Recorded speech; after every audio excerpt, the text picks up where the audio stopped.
చట్టసభల్లో లంచం కేసుల్లో సుప్రీంకోర్టు సంచలనాత్మక తీర్పు వెలువరించింది. చట్టసభల లంచం కేసుల్లో ఎంపీలు, ఎమ్మెల్యేలకు మినహాయింపు లేదని తీర్పు ఇచ్చింది సుప్రీం. అసెంబ్లీ, పార్లమెంట్లో లంచాలకు పాల్పడే ప్రజాప్రతినిధులు విచారణ ఎదుర్కోవాల్సిందేనని చెప్పింది ధర్మాసనం. దీనిపై ఏకగ్రీవ తీర్పును వెలువరించింది 7 సభ్యుల ధర్మాసనం. గతంలో 5 సభ్యుల ధర్మాసనం ఇచ్చిన తీర్పును కొట్టివేసింది సుప్రీం. చట్టసభల్లో లంచం కేసుల్లో సుప్రీంకోర్టు సంచలనాత్మక తీర్పు వెలువరించింది. చట్టసభల లంచం కేసుల్లో ఎంపీలు, ఎమ్మెల్యేలకు మినహాయింపు లేదని తీర్పు ఇచ్చింది సుప్రీం.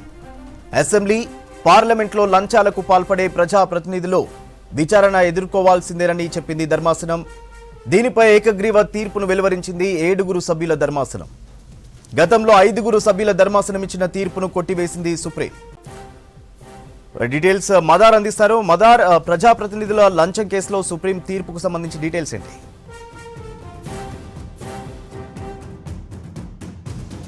సంచలనమైనటువంటి తీర్పునైతే సుప్రీంకోర్టు రాజ్యాంగ ధర్మాసనం 7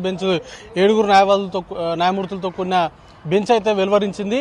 ఇకపైన చట్టసభల్లో ఎవరైతే లంచాలు తీసుకొని ఓటు వేయడం కానీ లేకపోతే ప్రశ్నించడం కానీ ఎవరైతే చేస్తారో, ప్రసంగాలు చేసేవారు ఉంటారో వారికి ఎలాంటి రాజ్యాంగపరమైనటువంటి రక్షణ లేదు అనేటువంటి అంశాన్ని ఉటంకిస్తూ ఈరోజు తీర్పునైతే ఇచ్చారు. గతంలో 1998లో పివి నరసింహారావుకు సంబంధించినటువంటి పిటిషన్కి సంబంధించిన తీర్పును అప్పుడు ఇచ్చినటువంటి తీర్పును ఓవర్ రూల్ చేస్తూ తాజాగా ఈ తీర్పునైతే ఇచ్చారు. రాజ్యాంగంలోని ఆర్టికల్ 194(2), ఆర్టికల్ 105(2) ఈ ఆర్టికల్స్ ప్రకారము ఇప్పటివరకైతే వారికి ఇమ్యూనిటీ అనేది కూడా ఉంది. దాన్ని తొలగిస్తూ ఇప్పుడు ఎవరైతే లంచాలు తీసుకొని ఓటు వేస్తారు, డబ్బులు తీసుకొని ఓటు వేస్తారో వారికి ఇకపైన ఇమ్యూనిటీ అనేది ఉండదు. వారు విచారణ అనేది కూడా ఫేస్ చేయాల్సి ఉంటుంది. 2 కీలకమైనటువంటి అంశాలు. ఒకటి, 1991లో పివి నరసింహారావుకు సంబంధించిన ప్రభుత్వం పడిపోయేటువంటి సందర్భంలో ఎదురైనటువంటి ఇష్యూకు సంబంధించి సుప్రీంకోర్టులో ఒక పిటిషన్ ఉంది. దాంతోపాటు ఛత్తీస్గఢ్కు సంబంధించి జార్ఖండ్కు సంబంధించిన నేత సీతా సోరెన్కి సంబంధించినటువంటి పిటిషన్, జేఎంఎంకు సంబంధించిన ఎమ్మెల్యేల కొనుగోలుకు సంబంధించినటువంటి అంశాలకు సంబంధించి గతంలో జార్ఖండ్ హైకోర్టు ఇచ్చినటువంటి తీర్పును సవాల్ చేస్తూ సుప్రీంకోర్టులో పిటిషన్ అనేది కూడా దాఖలు చేశారు. ఇమ్యూనిటీ ఉంది, దానికి సంబంధించి విచారణ ఎదుర్కోవాల్సినటువంటి అవసరం లేదు కాబట్టి దానిపైన హైకోర్టు ఇచ్చినటువంటి తీర్పును రద్దు చేయాలంటూ కూడా సీతా సోరెన్ సుప్రీంకోర్టును ఆశ్రయించారు. ఈ 2 పిటిషన్లకు సంబంధించిన వాదనలు అనేది కూడా సుదీర్ఘంగా జరిగాయి. దానికి సంబంధించే ఈరోజు జడ్జిమెంట్ అనేది వచ్చింది.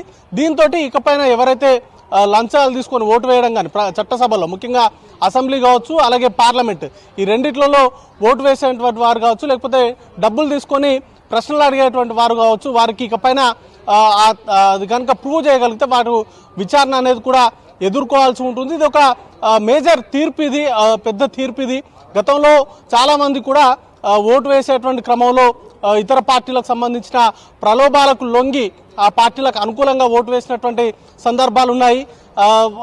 కొన్ని ప్రశ్నలు అడిగేటువంటి సందర్భంలో కూడా లంచాలు తీసుకొని ప్రశ్నలు అడుగుతున్నారు లేకపోతే ప్రసంగాలు చేస్తున్నారు అనేటువంటి ఆరోపణలు ఉన్నాయి. వాటికి సంబంధించి ఇష్టారీతిన వ్యవహరించేటువంటి